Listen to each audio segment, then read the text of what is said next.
Okay, so, Carlos. hey, Ah. bueno, porque tú no vas a este taller. No, ya yo vivo allá de eso. Deje que de la este taller. Yo ya estoy con allá. Y hay de más servicio. All right. The idea of this workshop was to be either in Spanish or bilingual. La idea de este era español o bilingüe. So let me ask you, is there anybody here that requires English? That's fine. That's fine too. So it's the others, you understand English? Oh, I can understand some Spanish. Some, okay, so English, but you're comfortable in English. Are you comfortable in English? Both. You're comfortable. So I think we'll do this. That way, unless we get somebody who comes in late and says she or he needs Spanish, then we'll go by it. Okay.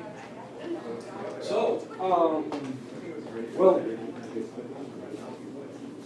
thanks for your time, for being here. I hope you've had a good event so far.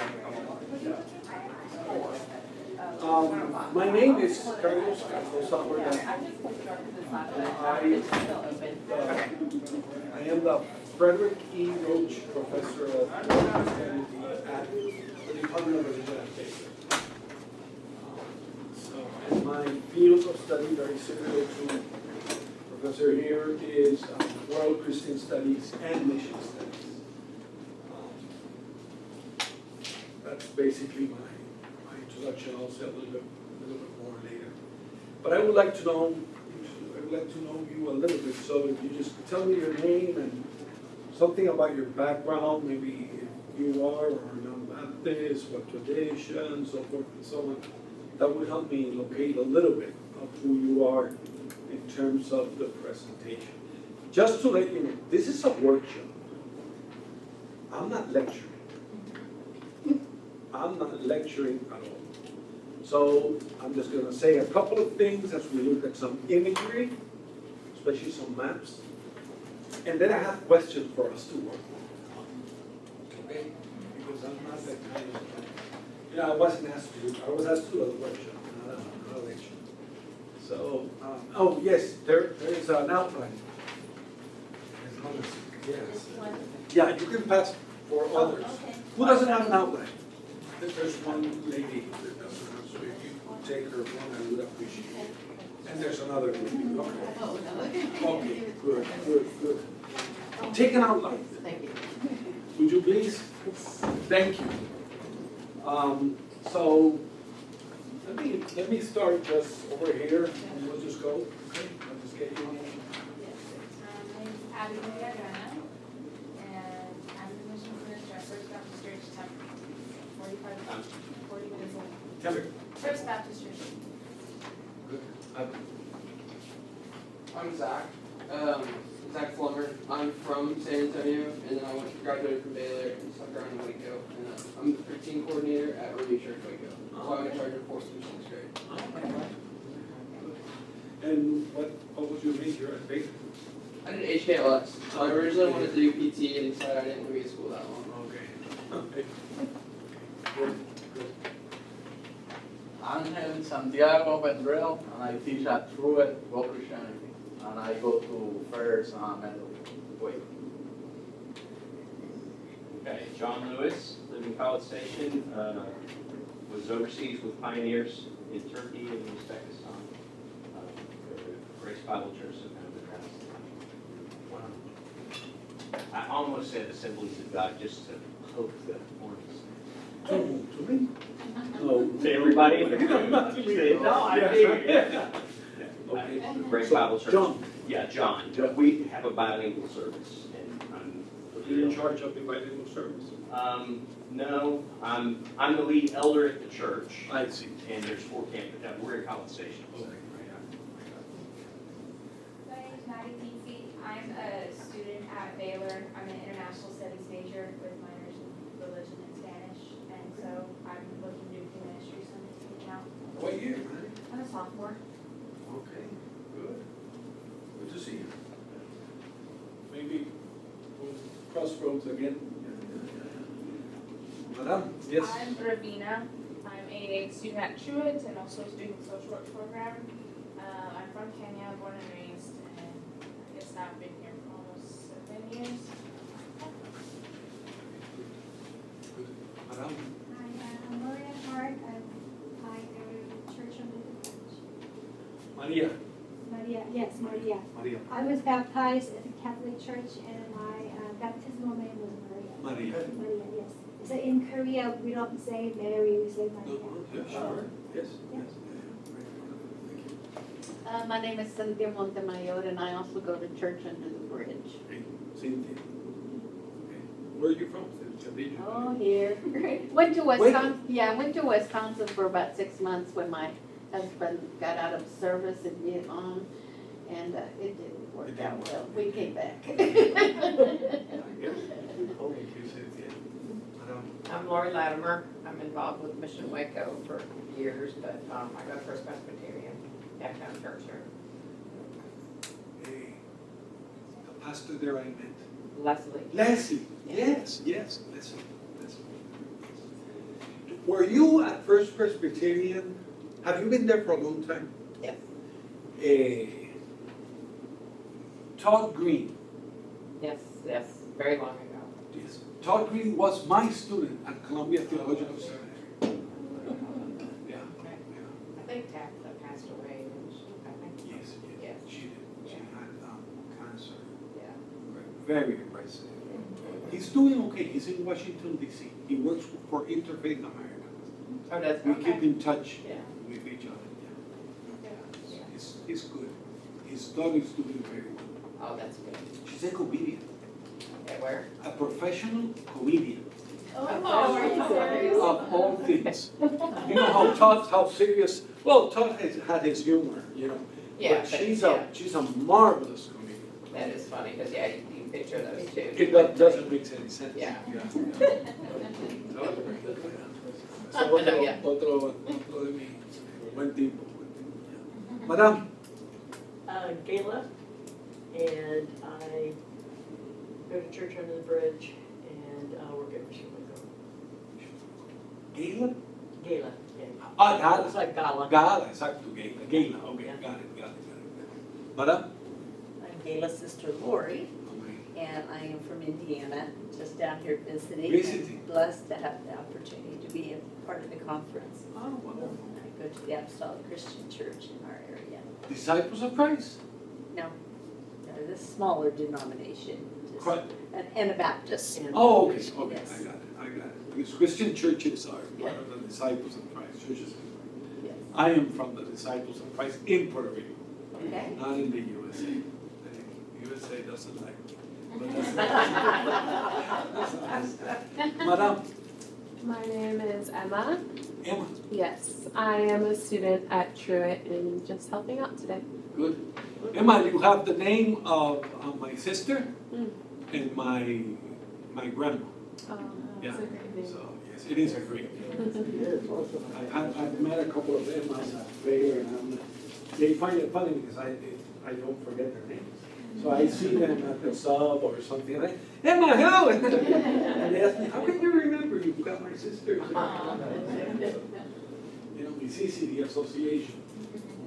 So like I said, my name is Carlos Cardosa. I teach, for those of you who came a little bit later, I teach at the Department of Religion at Baylor. My field of studies is, the name is World Christianity Studies, World Christianity Mission Studies. The easiest way I think I would describe it, you can ask Professor Vendrell, Santiago Vendrell, how he describes it, because he's also in the field. The easiest way I would describe it is, I'm a historian of the Christian movement as communities that are transmitters and receptors interact in the process of transmitting, receiving, and appropriating Christianity. That's the simple line that I use. But when it gets really juicy is when the receptor community or the receiving community actually then it begins, for instance, if it has more than one language, if it has more than it has various religious traditions. That's when it really gets, those dynamics get really, really interesting. But that's the way I would describe it. So, I'm not a practitioner, okay? I'm a scholar. But since it's a workshop, the purpose of the workshop is I'm very good in helping people think. Maybe some of you have much more experience in practice than I do.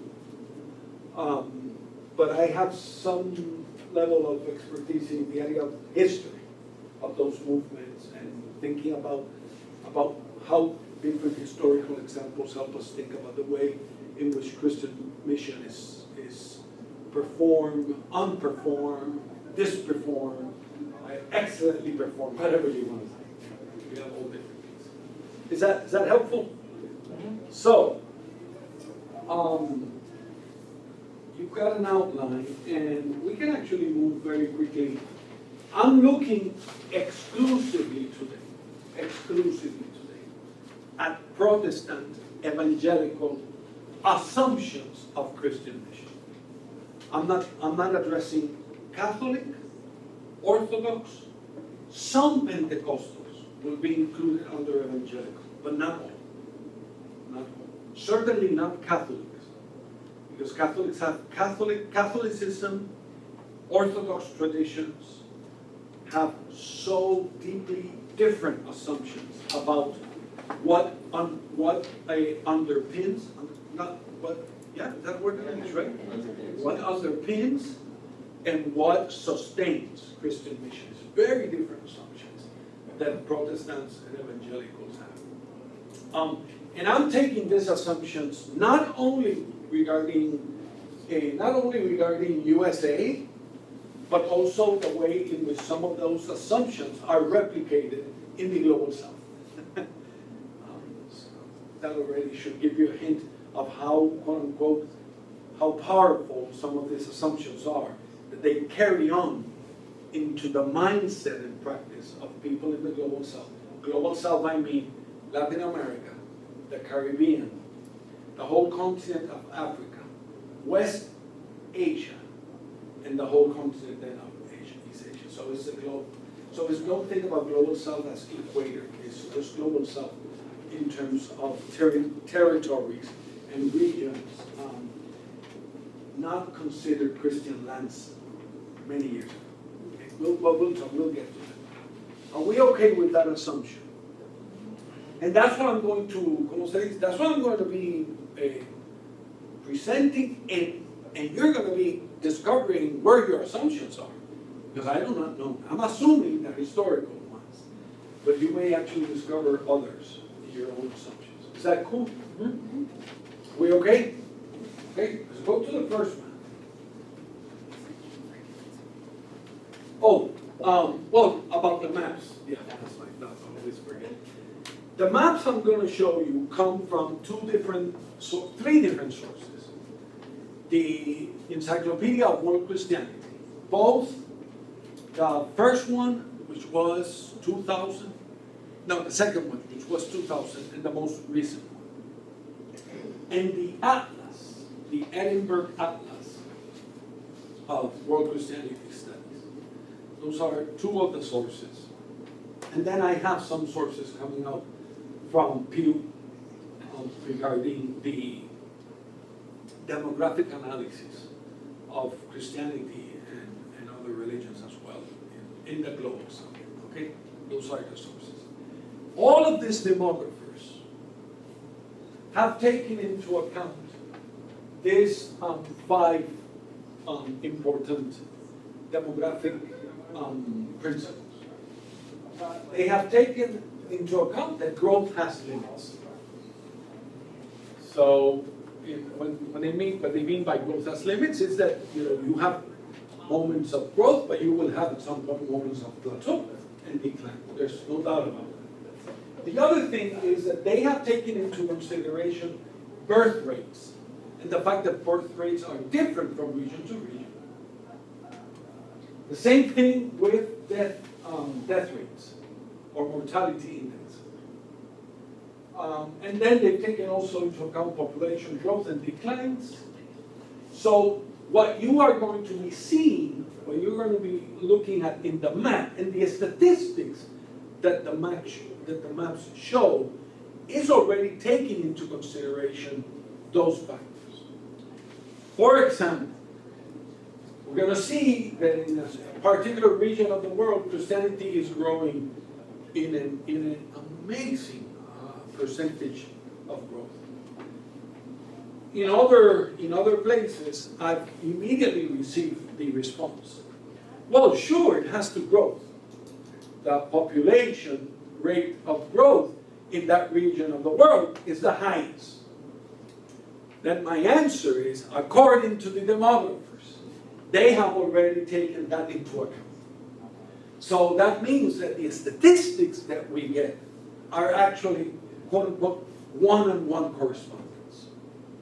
So they have taken into account the fact that, for instance, in the United States and in Europe, growth rates are very, very low in comparison to growth rates, let's say, in the country of Nigeria, or in South Africa, or in South Korea. You know, they're already taking those elements into account.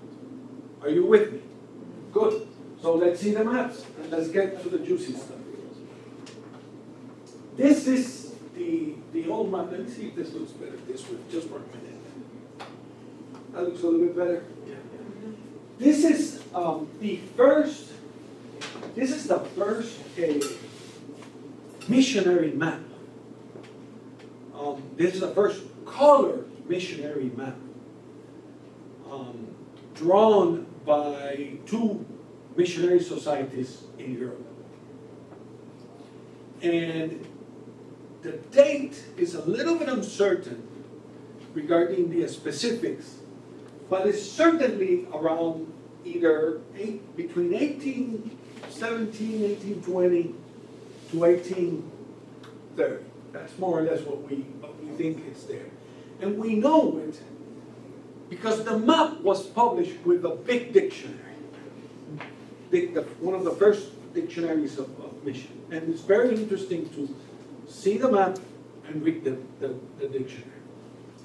What I want to focus on is on the way in which the legend, which you cannot see here, but I hope you trust me that I'm giving you the legend as it is. To just give you some insights about the legend. In the light blue that you have here, right? You can see it? You have light blue here too. You have light blue here too. The legend calls it Protestant Christianity. Protestant Christianity. That's the term. Protestant Christianity. In the red, what do you think? What do you think the legend might say? Catholicism. But it has an adjective, which is very important. It's very important for our awareness. The term is deficient Roman Catholicism. Deficient Roman Catholicism. In the pink, what do you think is what the legend might be addressing, or what the legend might be describing in the pink? Orthodox. Orthodox. But again, it has the adjective. Deficient Orthodox traditions. Okay? You're with me? Everybody with me? Okay. In the brown, Northern Africa, West Africa, what do you think? Try to think as an 1800s person, not a 21st century. What do you think is the term used? Mohammedans. Mohammedans. That's exactly the term that is used. Mohammedans. And it points to what's labeled called the Islamic countries. But it carries the element when you read about Mohammedans or Mohammedans, the element that is informing the term is the fact that Protestant missionaries during this time understood that Muslims followed Muhammad just as Christians followed Jesus, which is a mistake. But we can talk about that because Muslims follow the Quran. Muhammad is the most important prophet, but they don't follow Muhammad, they follow the Quran. But that was a term used because the assumption is a particular assumption about Islam in this case. What do you think is described in the black? Can I ask, the darker, That this gray? no, within the Muslim areas, there's two, it looks like there's two Yes, shades. but no, there's no distinction in the dictionary Okay. regarding Shiite or Sunni at this point. So, you actually don't get an explanation from the dictionary regarding the shades of brown within the brown. That help you? Yes, yeah, no, I was just curious. Yes, yeah, sorry, it's legitimacy. Yes, ma'am. So this, Yes, yeah. what, this might be obvious, but what does deficient mean? We'll get there. Okay. We'll get there. What do you think is the black?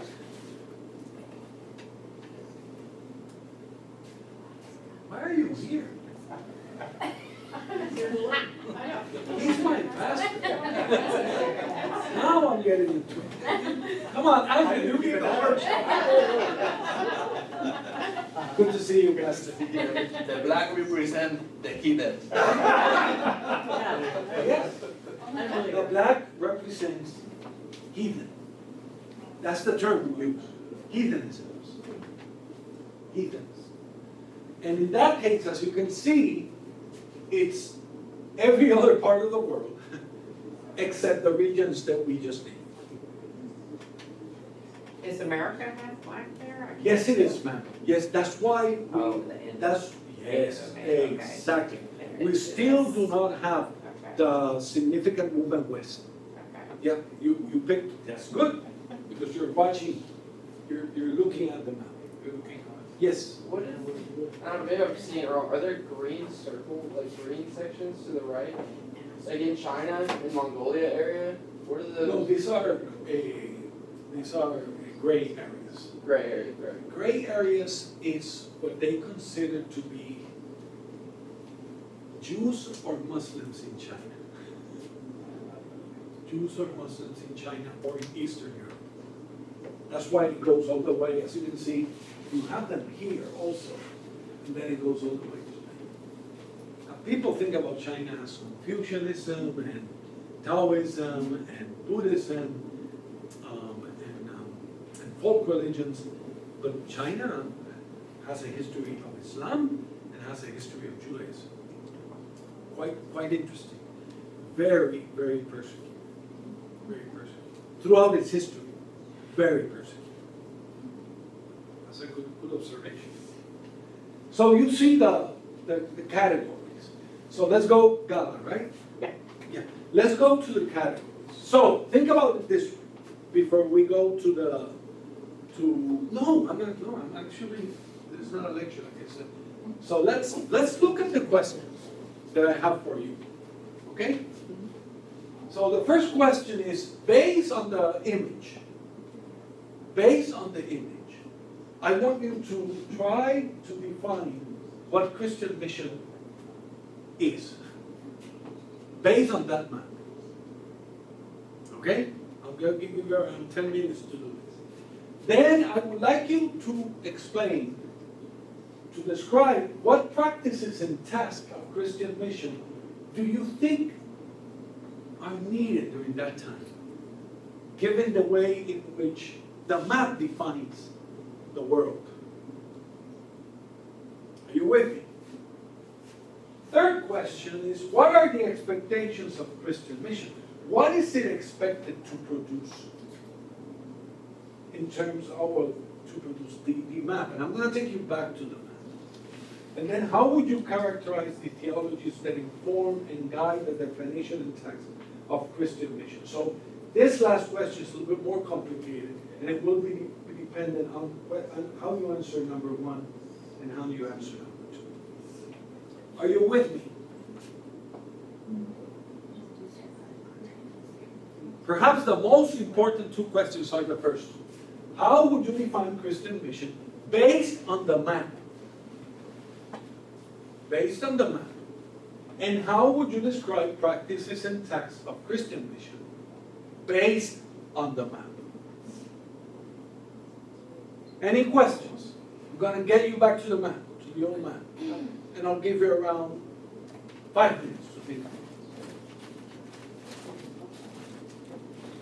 Are we okay? All right. That's the map. Protestant lands, deficient Roman Catholicism, deficient Orthodox Christianity, heathens.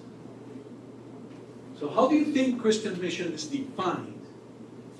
And what kind of practices do you think are being or would emerge out of this kind of map? I'll give you 5 minutes. You can talk to each other if you want to share some ideas. Here is our workshop. I'm not lecturing. You work, three of you. Now that you're gonna work.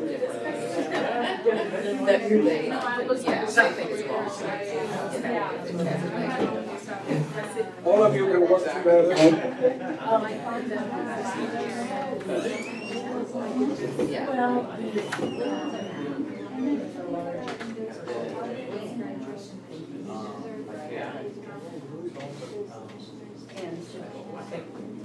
The Muslims are within the Hafiz. What was Muhammad? Oh, Muhammad. Oh, which was a different type of Muhammad. The Muhammad. Mohammedans. Yeah. Remember what I said? Remember what I said? That the assumption about Mohammedans is that Muslims follow Muhammad. Not follow, but that's not right. But it's different from, Muslims and Chinese. In this case, The way they do.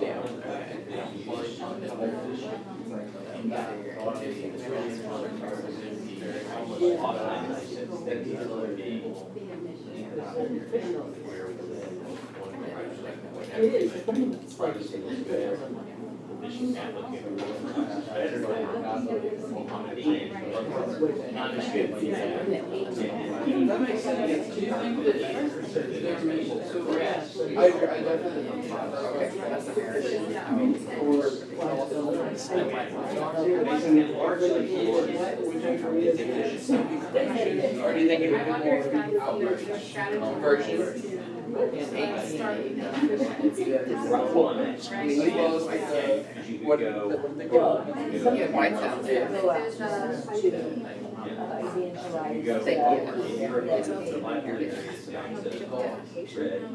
Somebody's not like that saying,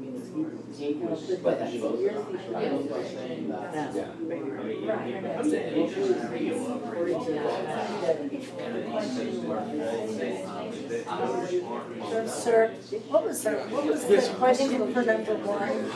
how would you define Christian mission in this language?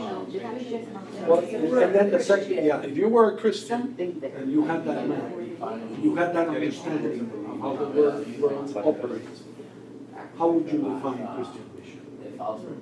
And then the other one is, what kind of practices do you think are to be are expected? Right.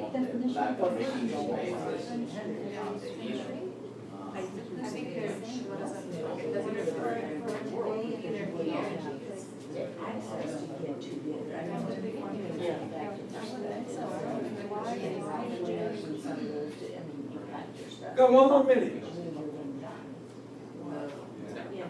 So I would assume you would want to be closer.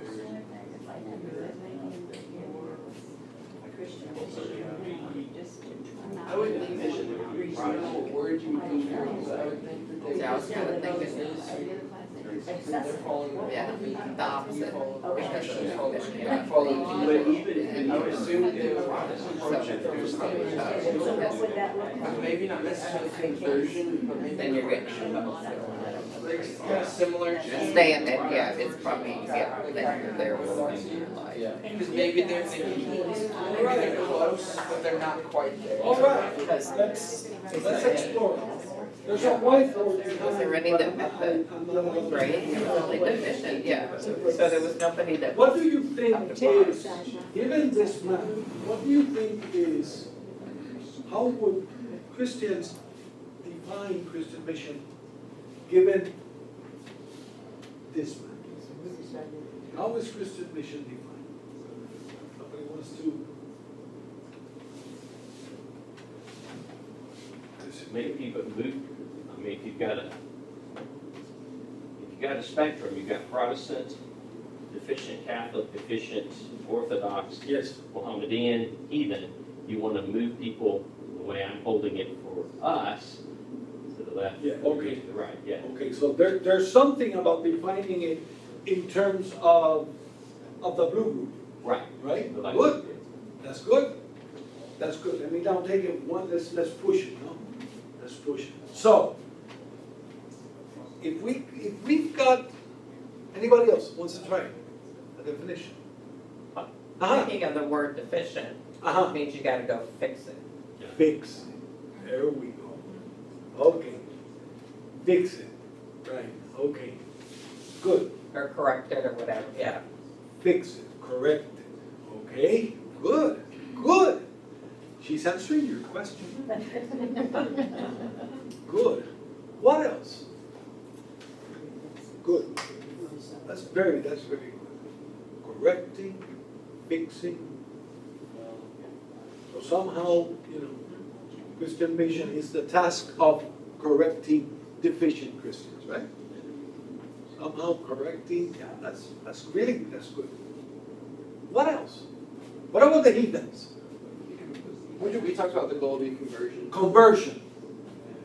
You want the heathens to be converted. So you have named 3 categories for a definition.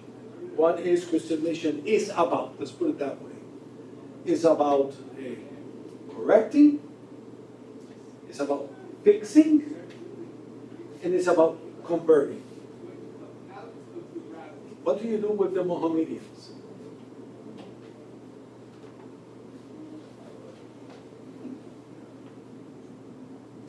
You gotta correct it. You gotta correct, yes. You gotta, the assumptions, you gotta correct them. Well, and convert. And, there you go. For them, so therefore, Yeah, they have double. and double. So you have now a combined element with the Mohammedans, with this term Mohammedans, of correcting, hopefully for the conversion. No? That's very good. Very, very good. So let's review. All right, let's review. That's just for fun, right? Let's think about Christian mission is, the purpose of Christian mission is to, upgrade the deficient Christians. They've got something there. It's just that they're deficient. Upgrading them, and the image that you use about the moving towards one particular group, that's very good. So upgrading is one. The second one would be this fixing, correcting, and converting, which I like to call Christian mission is about properly corrections for change. Properly corrections for change. And then the third one, which is the one that was named, it's conversion. Those are the 3, I'm synthesizing, you gave me 4, which is great. Those are what comes out of this what comes out of this man would be that kind of definition. Very good. I wish I had it, because I could write it, but I don't have it. What about the tasks? If it's about upgrading, if it's about correcting for change, and if it's about conversion, right? What are the tasks? What are the tasks of mission to be done?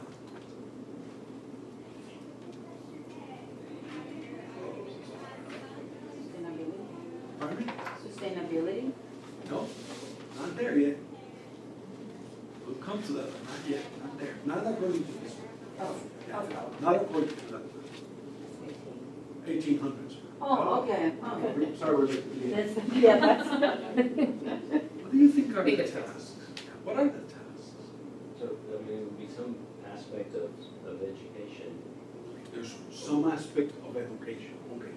So you have mission task of educating in order to quote unquote upgrade, right? Okay, good, good education. What else? Just sharing the gospel of conversion. Conversion, evangelism, right? Evangelism, this, just sharing the gospel To the heathens. with the expectation that people listen to the gospel and accept the gospel, right? So you've got this task of evangelizing, communicating the gospel, multiple ways, very broad, very broad. Any other? Culture? Well, culture is included. Okay. Culture is included, certainly. But now we begin to get to the nuances. And that's where your point comes in. Because we may name culture as an element, but the image that John gave was an image of Protestant Christianity here, everybody else to the left, and all of them trying to then come to the right. So there's also an assumption about what or who is a Protestant Christian during this time. And that coincides with the system of, for instance, colonialism during this time. This is the heyday of British colonialism. It's going to be just 70 more years, and it's going to be the heyday of USA colonialism. France is already involved, Germany is involved, the Netherlands is involved. So you've got the whole region. Again, I'm not talking about Catholics, I'm talking about Protestants. You have this whole region here, and this whole region here, somehow responsible for what has to be done. That makes sense? And we name some of those practices. Evangelism, education, actually in mission studies is education, and it was civilizing. It was the other. Civilizing the people. Civilizing, which creates tension with the notion of culture very much. Are you with me? I mean, are you with yourselves? Because not with me, but I know what I'm doing, but I just want to make sure you are where we are, right? Ella, was your question answered by the conversation? Yeah, it's just kind of how my mind goes when I see deficient. I understand that means it's lacking. Yes, it is. It's lacking. It's like, but in my mind, it's like who decides that it was deficient? Sure. And, Yeah. and who decides how it's going to change? And it's just how my mind. Yes. And at this point in the 1800s, the dynamics of power, of world power, economic power, industrial revolution, all of that, vis-a-vis the global south, who has the power? Okay? Exactly. Now, I want to suggest to you, and here's where it can get a little bit nasty, that this continues to be the operating system of Christian mission work in the USA. And that although we have new terminology, for instance, development, culture, language, so forth and so on. The operating system in your phones, you can't change that operating system. An operating system among the old Christian lands, the old Protestant Christian lands, has not changed. That's my, think about that, okay? Now, let's look at a new map. Let's look at this new map. This is the 2020, no, this is 2000 map of the World Christianity Encyclopedia. And these are the statistics. And like I said, the map, the demographers have taken into consideration what we have talked about. In the dark green areas, excuse me, you actually have what is considered a very rapid growth of the Christian religion. In this case, Protestant, Catholic, Orthodox, Pentecostal. This one includes everybody, okay? Not only Protestant. And that percentage is over 4% growth per the population of Christians. Not the overall population, but the population of the Christian community. 4%. Dark green. Light green, very rapid growth. And includes, it's considered very rapid, it's considered 3 to 4% of the Christian population in that particular region. In yellow is considered moderate growth, 1 to 3% growth.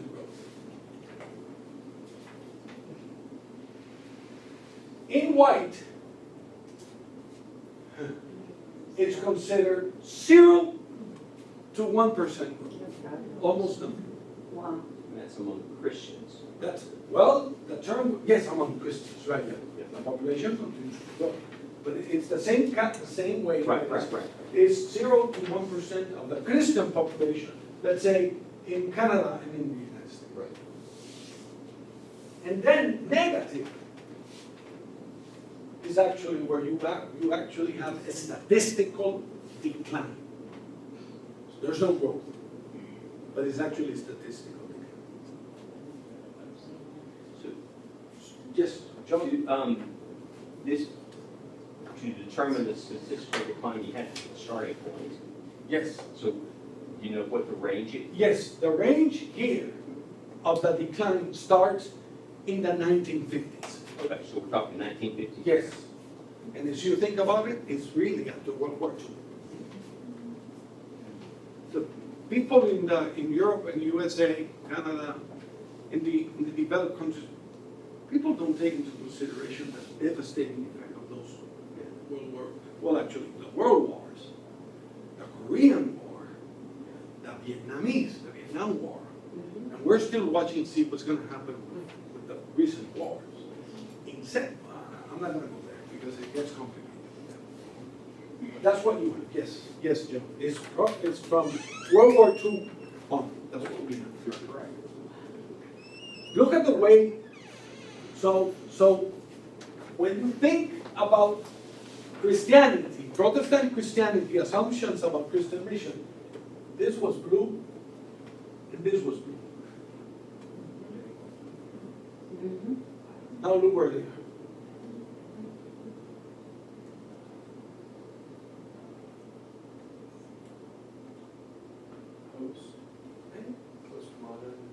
Well, it's not necessarily postmodernism. It could be, but there are other factors as well.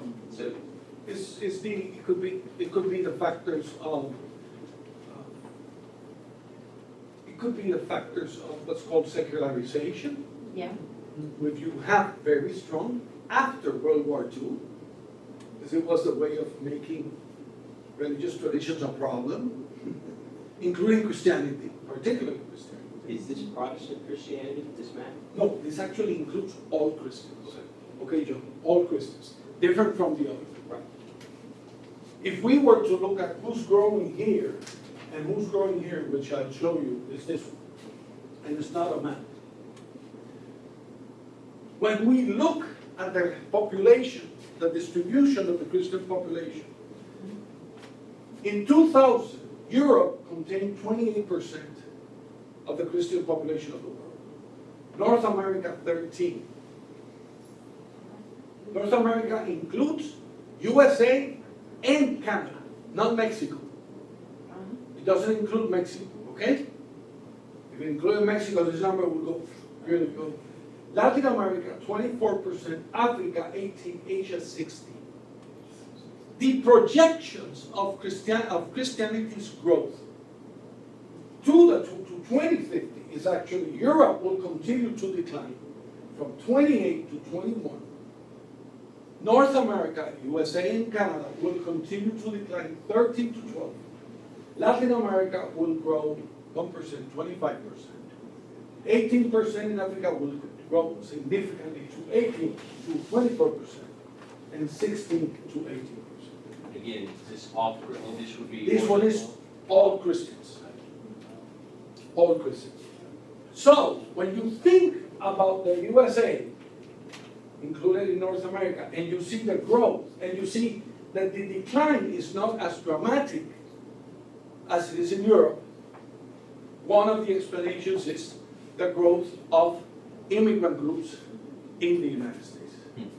And those among Roman Catholics is the Latinos and the Filipinos. Secondly, the Nigerians and Kenyans. And Kenyans. Ghanaians are third. South Koreans went this way, and now they're going back down in the United States because of the 1.5 population. The young are leaving the churches. In Europe, what you have is a dramatic decline. But Islam is the one that is growing. Because if you look at the history of European colonialism, its relationship has been with Islamic countries. So you have all of these historical correlations going on that begin to make us rethink what Christian mission is about. Let me give you an example, and then we'll go to the questions, and we can entertain it. Just a reminder, I call this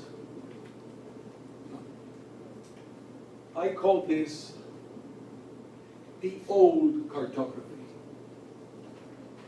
But I also called it, like I said, regretfully, it's the operating system that still prevails.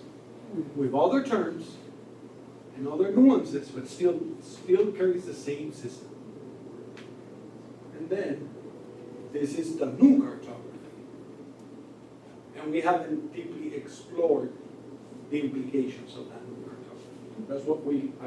That's what I hope we do today. Yes? With that graph, how do they determine who's a Christian? Are they looking at church membership, individual? How did they come up with Yes. that number? Both the World Christianity Encyclopedia and the Atlas of World Christianity include, I think I'll do it by memory. I might miss one or give you one that is not. Baptisms are included. So, because it's all kinds of Christians. The sacraments in the Catholic tradition, and in the Orthodox tradition, and in some of the Reformed tradition, the Methodists, the Methodistas, you still have those elements of the ministry of word and sacrament, so the sacraments are important. So baptism and the frequency of participating in the Eucharist. The frequency of participating in the Eucharist. That's one criteria. Secondly, criteria is actually church attendance. Third criteria is the understanding, or not the understanding, no, that's not it, Carlos. The relationship of those Christians with knowing the catechism knowing Catholics, knowing the Bible, engagement with the Bible, or engagement with stories of the Bible. Because not every group has a translation of the Bible. So you have also this element of the stories of the Bible being communicated. Especially between different groups. Not missionaries, but actually groups. Let me see, that was one. La confirmación, el diezmo, Sí, la ofrenda. la ofrenda. Offerings. Offerings and tithe. Yeah, diezmo, exacto. It's also considered. It's very interesting.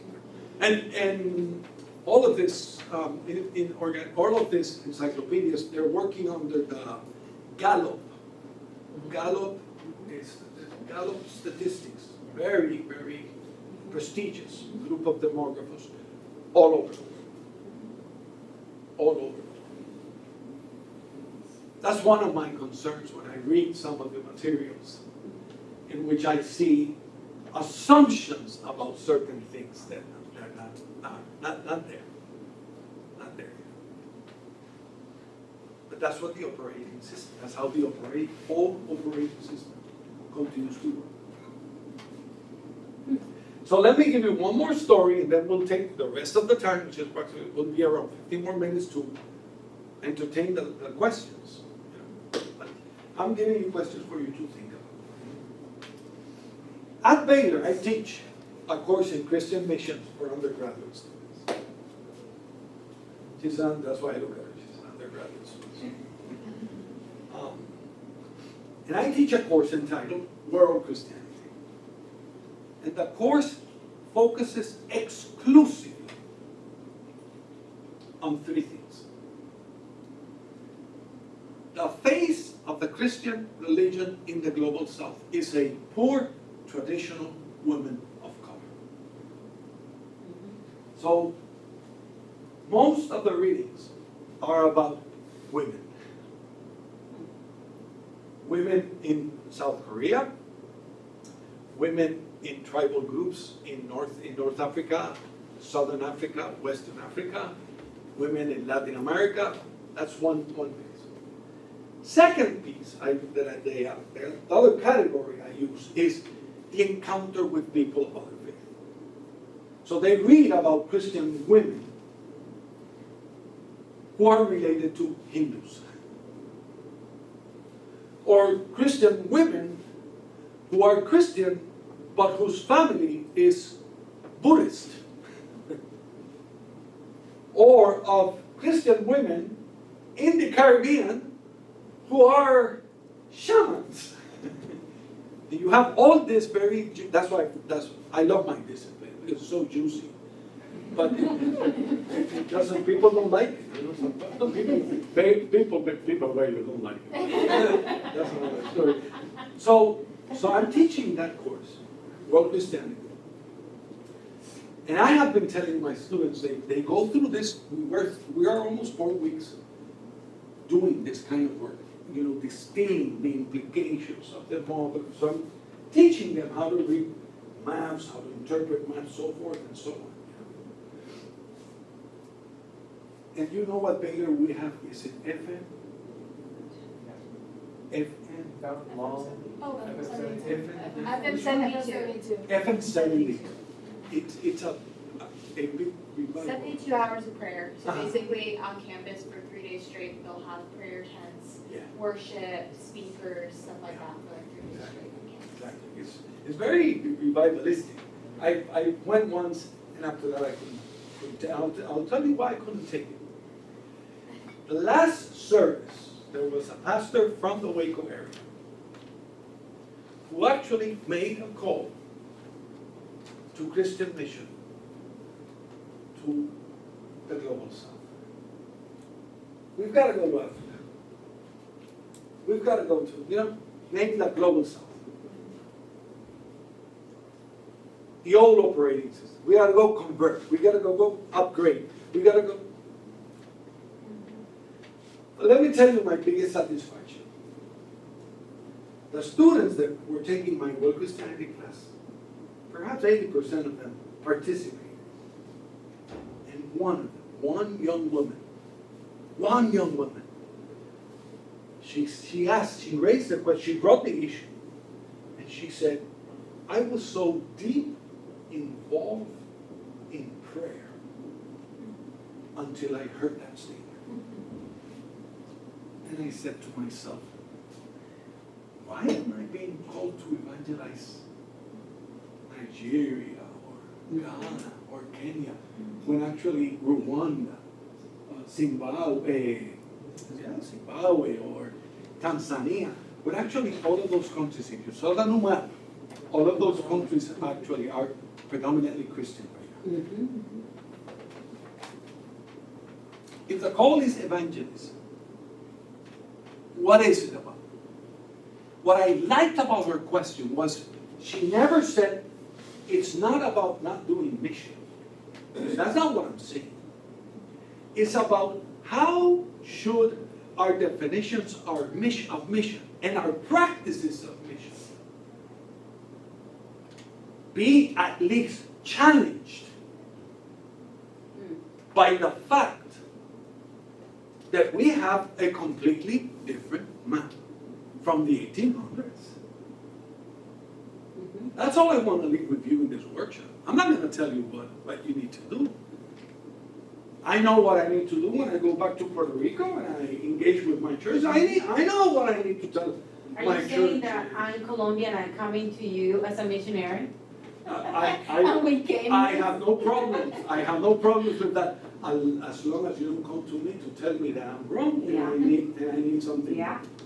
Now, if you come to me and say, why don't we learn about the gospel together? Now we can have a conversation. Is that? That's just for Yeah. thinking. Yeah. Just for thinking. But I also want to think. Finish your idea. Yeah. So it's those questions that I want to leave with you. I want to really leave this with you.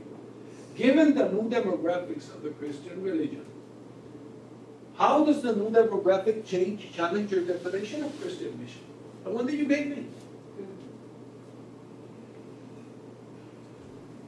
Exercise your imagination. Name some of the possible practices and tasks that Christian communities in the USA, because we're here in the USA, I'm not in Colombia or Venezuela. Christian communities in the USA, should we imagine when engaging in Christian mission? I'm not telling you what to do. Tell them to ask the question. What are some of the potential lessons and discoveries that Christian communities in the USA could experience when engaged in Christian mission across cultures and religious traditions in the global South? How would you describe the theologies that inform and guide your new perspectives on Christian mission? What factors resist changes in the mission theology and practice? And how would you describe the character of the USA Christian communities engaged in Christian mission in a majority Christian context in the global South? What does it mean to go and do Christian mission in a context where majority are Christians? What are you going to do about it? Is there a Christian responsibility to engage? Oh, there is. That's why we're called the body of Christ. ¿Verdad? But the heart cannot come to the brain and tell the brain what to do. No. O sea, tendría su problema. The heart would have its trouble. And so the brain cannot have. Well, the brain actually sends a message to the heart to keep on pumping. But the heart doesn't do what the brain does. So forth and so on. My kidneys do something. So it's the body of Christ. But it's interesting, at least the way I've read. I've been here 30 plus years in the USA. And the way I continue to read, I've been among PC USA, I've been among PCA, I've been with United, I've been with Global Methods, I've been with Catholics, I've been with every tradition, somehow as a consultant or a conversation partner, and I have seen how that old operating system continues to be very effective. Not effective, I'm No, sorry, ineffective. ineffective, but continues to be used.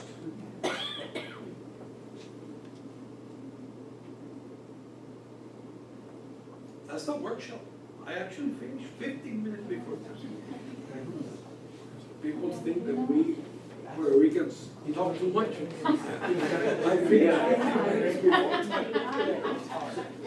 So the question is, you said you're not going to tell us what the answer is, you want us to think about it, but this is not a course over a semester, so how are we gonna digest it? Yeah. Oh, I think that there's enough literature out there that engages with this material. But most Christian communities, including Latino communities, African American communities, Asian American communities, there's something behind the old cartography that continues to justify and create resistance to the implications of a new cartography. So would you say that is also? Does that, Sorry. Yes, you did. Does that's, it's, Some- there is material out there. He has written on that topic.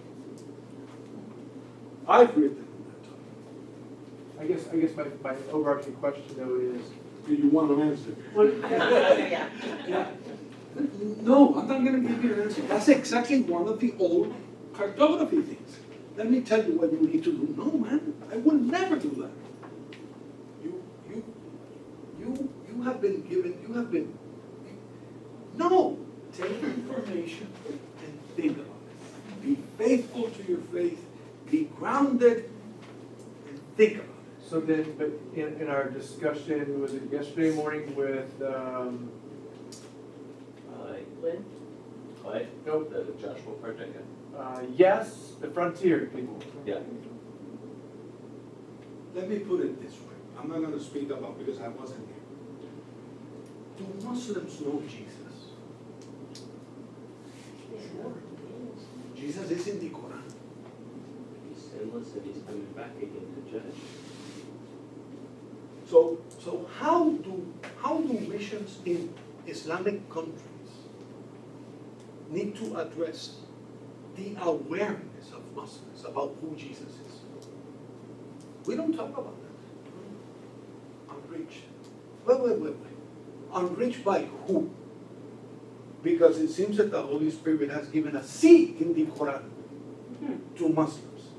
Now that's a different way of thinking about Christian mission, right? To think that a non-Christian sacred text has something of God's revelation.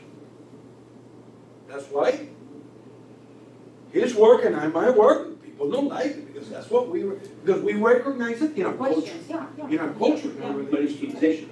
and I agree with you, Yeah. actually, the whole bridge concept It's- between the Quran is It is beautiful. beautiful. That said, you take it to the nth degree, I think I understand, Oh. and you're talking universally. That's part of the challenge of the communities. Yeah. You know, I can tell you, you have to take it all to the extreme, and that's, because then we end up falling in the trap, in my opinion, of theological categories of the West that are not helpful for theological categories in the global South.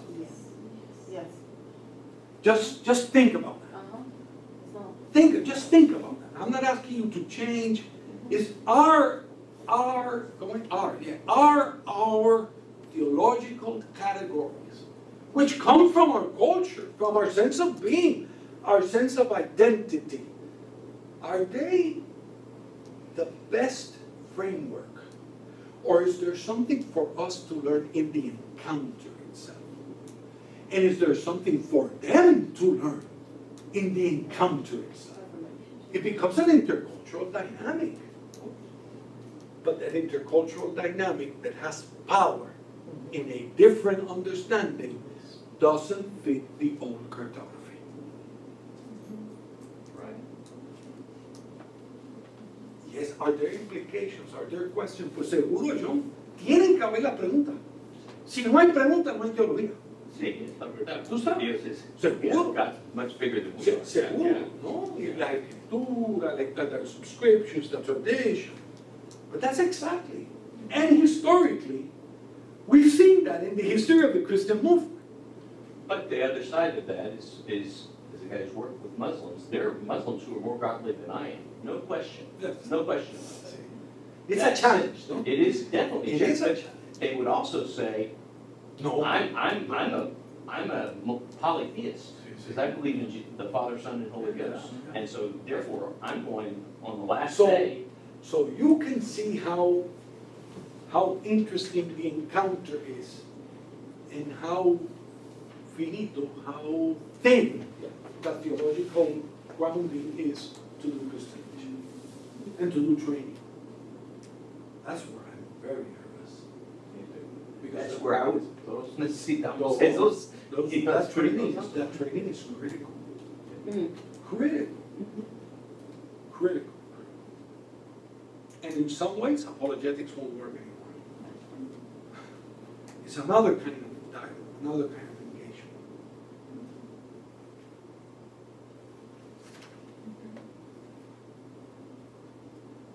Well, I mean, it's like, okay. See?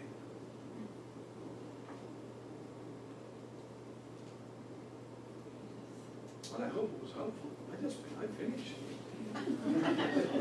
Take pictures, take those questions with you. It's a workshop, it's not a lecture.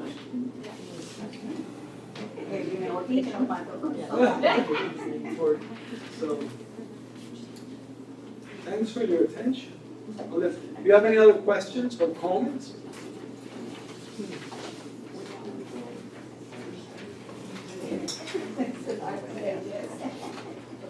So,